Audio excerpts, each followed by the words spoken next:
기도합니다. 아멘. 할렐루야. 여러분들 한 주간 평안하셨나요? 아침에는 너무 추워가지고 어떡하나 했는데 다행히 올 때 되니까 또 따뜻해져가지고 그렇게 춥지 않았던 것 같습니다. 아무쪼록 여러분들 기온차가 심한데 건강에 유의하시기를 바랍니다. 오늘은 오직 성령의 능력으로 예수님의 정인이라는 제목으로 두 번째로 여러분들과 말씀을 나누기를 원합니다. 인간의 욕구 중에 하나는 바로 주도권을 잡는 것입니다. 주도권이란 자신이 중심이 되어서 어떤 일을 이끌어 나갈 수 있는 권리나 권력을 주도권이라고 하죠. 그래서 영어로는 이니셔티브라고도 하고 또 헤게모니, 패권이라는 뜻에서 헤게모니라고도 합니다. 예를 들어서 회사를 때려치고 나오는 분들이 있죠. 회사를 때려치는 여러 가지 이유가 있겠지만 그 중에 중요한 이유가 자신의 마음대로 하지 못하기 때문에 회사를 때려치는 경우가 많습니다. 그래서 본인이 하고 싶은 대로 하기 위해서 작은 가게라도 차리는 경우가 있습니다. 또 이것은 비즈니스 하시는 분들만 그런 게 아니라 목사님들 중에서도 본인의 목회 철학을 교회에 그대로 반영하기 위해서 청빙으로 가기보다는 어렵지만 개척을 하는 경우가 있습니다. 모두가 다 주도권 때문에 그렇지요. 이 주도권을 차지하려고 오랫동안 강대국들은 싸움을 해왔습니다. 러시아가 우크라이나를 침공한 것은 여러 가지 이유가 있겠지만 과거의 영광을 되찾고 또 그 지역에서 주도권을 차지하려는 그러한 몸부림이라고 할 수 있습니다. 여러분들 잘 아시겠지만 미국이 베네수엘라 대통령을 잡아왔지요. 그리고 요즘에는 그린란드를 차지하려고 이렇게 얼음장을 놓고 있습니다. 물론 이것도 여러 가지 많은 이유가 있지만 저는 그 중에 가장 중요한 이유가 미국이 아메리카 대륙에서 주도권을 잃지 않으려는 몸부림이라고 저는 생각합니다.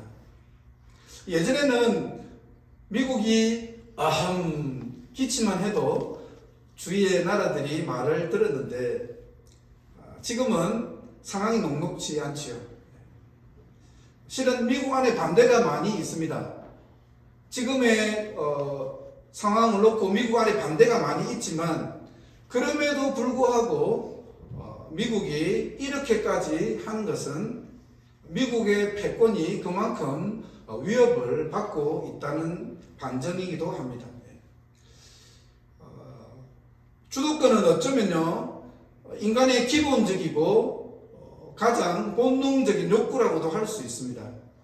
그래서 꼭 나쁘다라고만은 말할 수는 없습니다.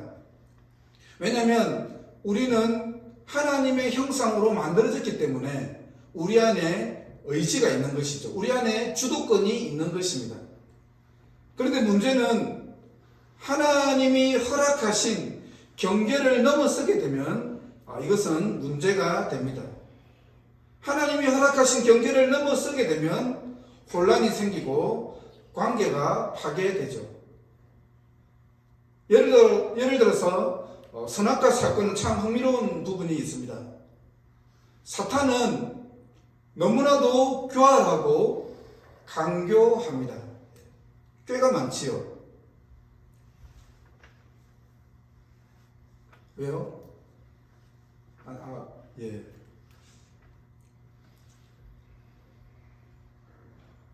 사탄은 아담이 아니라 하와에게 먼저 접근을 했습니다. 왜냐하면 하와는 주도권을 잡고 싶은 욕망이 있었습니다. 그래서 사탄은 이것을 알고 아담이 아니라 하와에게 먼저 접근을 했습니다. 결과적으로 아담과 하와는 선악과를 먹게 되고 하나님과의 관계가 파괴되고 가정도 위태롭게 되었죠. 그래서 하나님은 이렇게 판결을 합니다. 창세기 3장 16절을 보게 되면요, 다 같이 한번 읽어볼까요? 시작. 또 여자에게 이르시되 내가 내게 임신하는 고통을 크게 더하리니 내가 수고하고 자식을 낳을 것이며 너는 남편을 원하고 남편은 너를 다스릴 것이니라. 이 본문 속에는요, 하와가 주도권을 잡으려고 했다는 것을 알 수 있습니다. 하지만 하나님은 어떻게 하십니까? 하와가 가지고 했던, 여자가 가지려고 했던 그 주도권을 내려놓게 하십니다. 그리고 남편에게 주도권을 넘겨주고 있습니다. 뭐라고 말씀합니까? 남편은 너를 다스릴 것입니다. 인간 세상에는요, 주도권의 싸움이 있습니다. 모든 인간들은 주도권을 잡으려고 하지요. 하지만 하나님은 우리가 주도권을 내려놓고 하나님께 맡겨드리기를 원하십니다. 실은 이 지점에서 인간과 하나님 사이에 치열한 영적인 싸움이 있습니다. 왜 그렇습니까? 예수님을 우리가 우리의 삶의 구주로 영접한다는 것은요, 인간의 본능적인 욕구인 주도권을 하나님 앞에 내려놓아야 하기 때문에 그렇습니다. 그래서 정말로 우리의 삶 속에 예수님을 우리의 삶의 구주로 영접하는 것은 쉬운 일이 아닙니다. 오늘 성경은 뭐라고 말씀합니까? 오직 성령이 너에게 임하시면 예수님의 증인이 될 것이다라고 말씀했습니다. 여러분, 이 말씀은 우리에게 어떤 의미가 있을까요? 우리 삶의 주도권, 구원 사역의 주도권은 하나님께 있다라는 것입니다. 우리는 그렇게 생각할 수 있습니다. 삶의 주도권은 나에게 있다. 삶의 주도권은 나에게 있다. 그리고 구원 사역을 이끌어가는 것도 나에게 있다라고 생각할 수 있습니다. 그러나 분명한 것은 무엇입니까? 삶의 주도권, 구원 사역의 주도권은 하나님께 있습니다. 오늘 말씀에서 이렇게 말씀합니다. 성령이 임하시면 권능을 받고 나의 증인이 될 것이다. 성령이 임하게 되면 우리는 다이너마이트 같은 하나님의 권능을 받게 됩니다. 또 성령이 임하게 되면 우리는 예수님의 증인이 됩니다. 그러나 여기서 중요한 세 단어는 모두가 무엇입니까? 수동태입니다. 성령이 임하고 권능을 받고 증인이 되는 것이죠. 여러분, 복음 전파와 구원 사역의 주도권은 우리에게 있는 것이 아닙니다. 성령 하나님께 있습니다.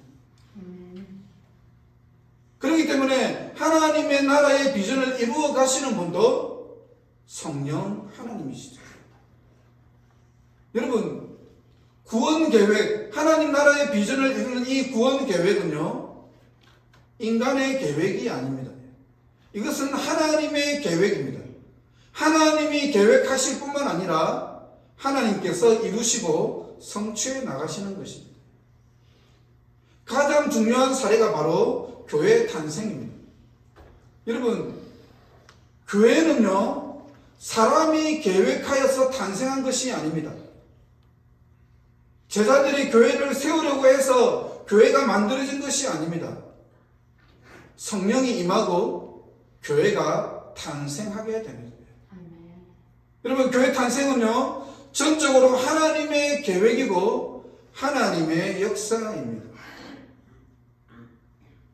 하늘샘 교회가 이곳에 세워진 것도 하나님의 계획이고 하나님의 역사입니다.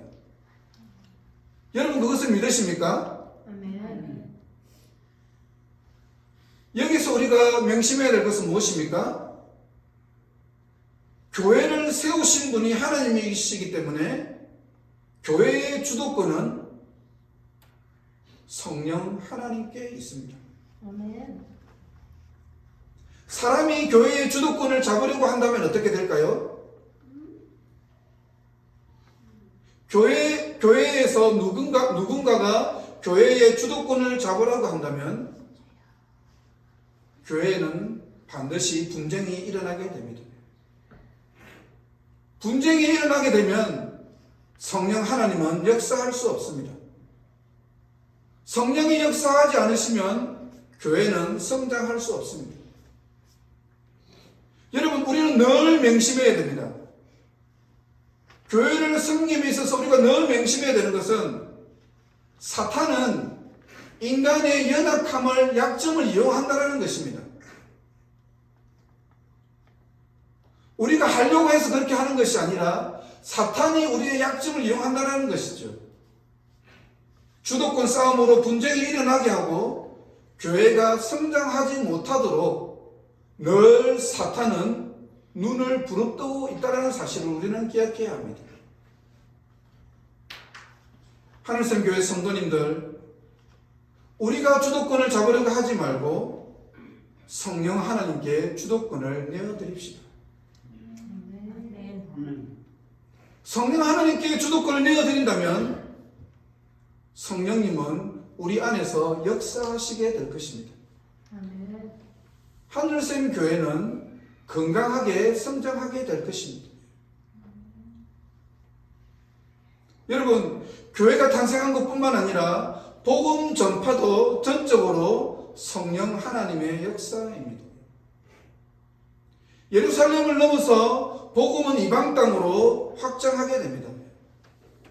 예루살렘을 넘어 이방 땅으로 복음이 확장된 것도 성령님의 역사입니다. 이방인 선교를 생각하면 누가 제일 먼저 떠오르십니까? 사도 바울이죠. 우리는 그렇게 생각할 수 있습니다. 사도 바울이 이방인 선교를 계획하고 그리고 그 사역을 주도했다라고 생각할 수 있습니다. 그러나 성경을 우리가 자세하게 살펴보면 전혀 그렇지 않습니다. 사도 바울은요, 이방인 전도자로 부르심을 받았습니다. 예루살렘을 넘어서 이방인에게 복음이 전파되는 것은 하나님의 계획이요 하나님의 뜻이지요.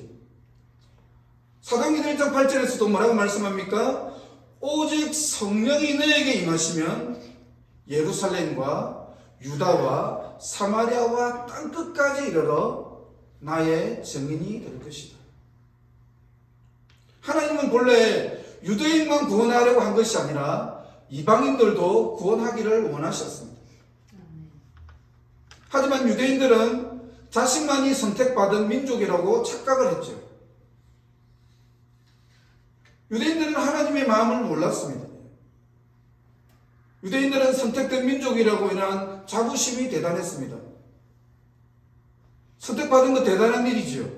엄청나게 놀라운 은혜입니다. 하지만 여기에서만 머물러서는 안 됩니다. 하나님은 유대인만의 하나님이 아니시라 온 세상의 하나님이십니다.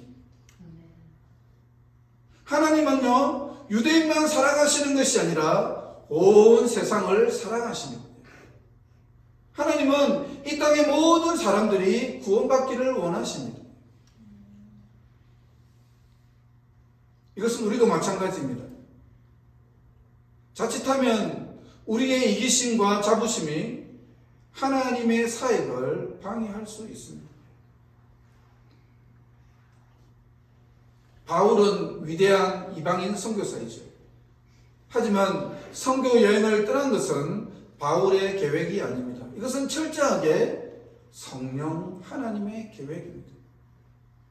성령님께서 친히 바울을 이방인의 선교사로 임명하십니다. 사도행전 13장 1절에서 3절을 한번 볼까요?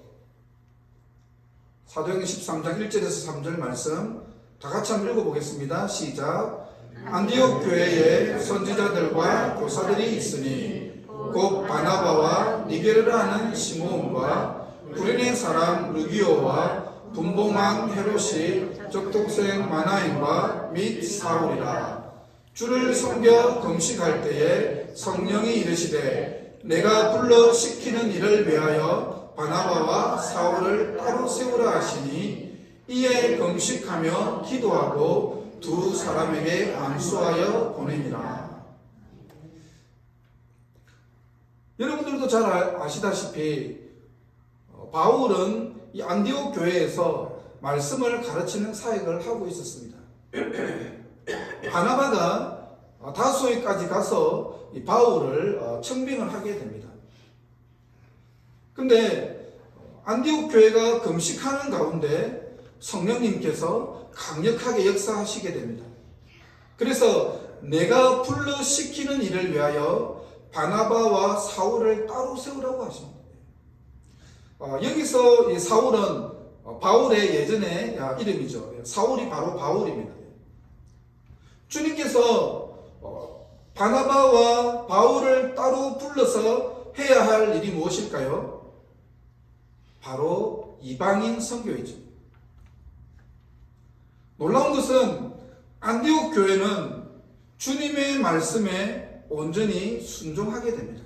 그리고 바울과 바나바를 선교사로 파송하게 됩니다.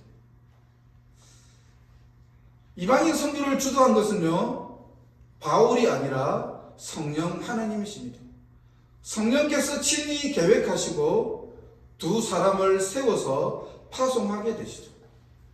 여러분, 우리가 여기서 중요하게 발견할 수 있는 교훈은 무엇입니까?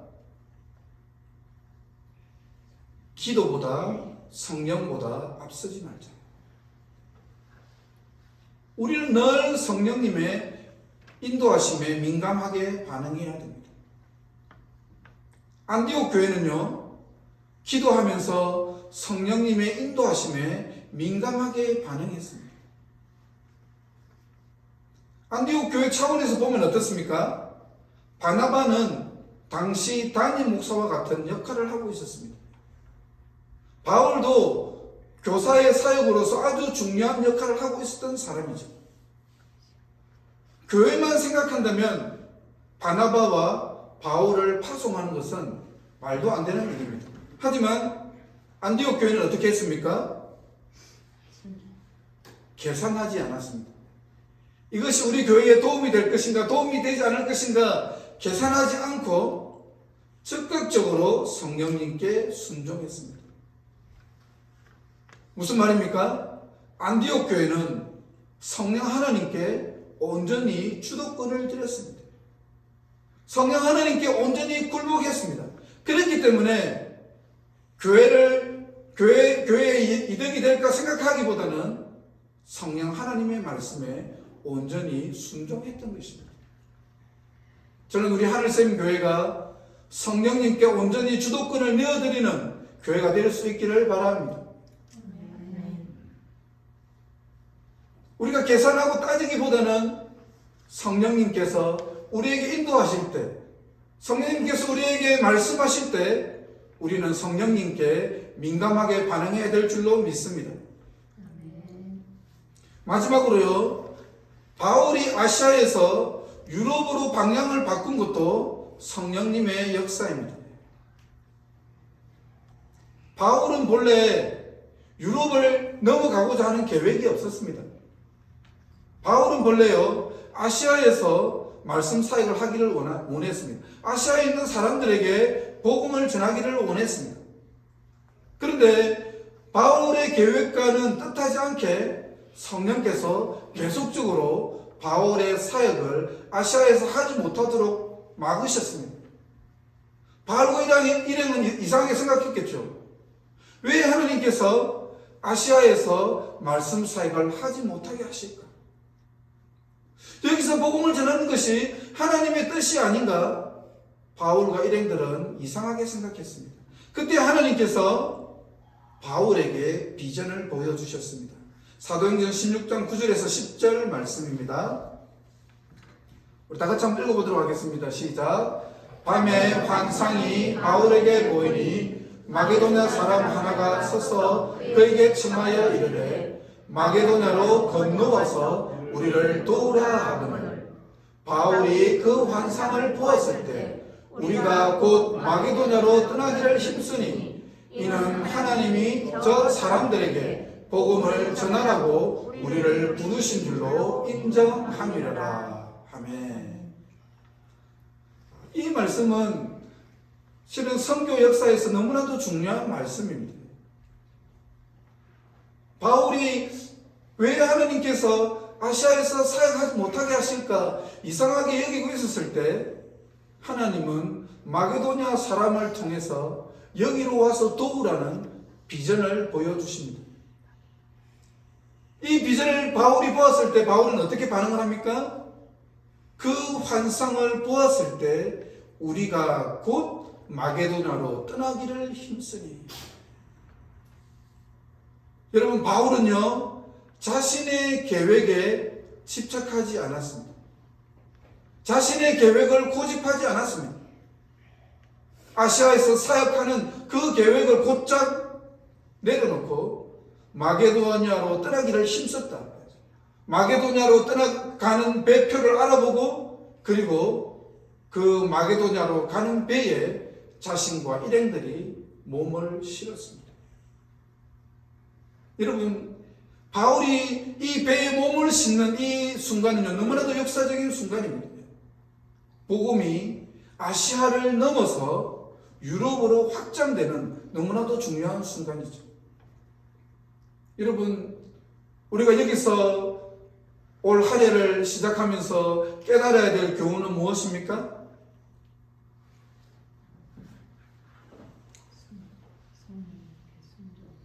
올 한 해 우리가 계획을 세웠습니다. 12월 말에, 작년 말에는 사역 계획도 수립했습니다. 하지만 하나님이 막으실 때 우리의 계획을 내려놓아야 할 때도 있다는 것이죠.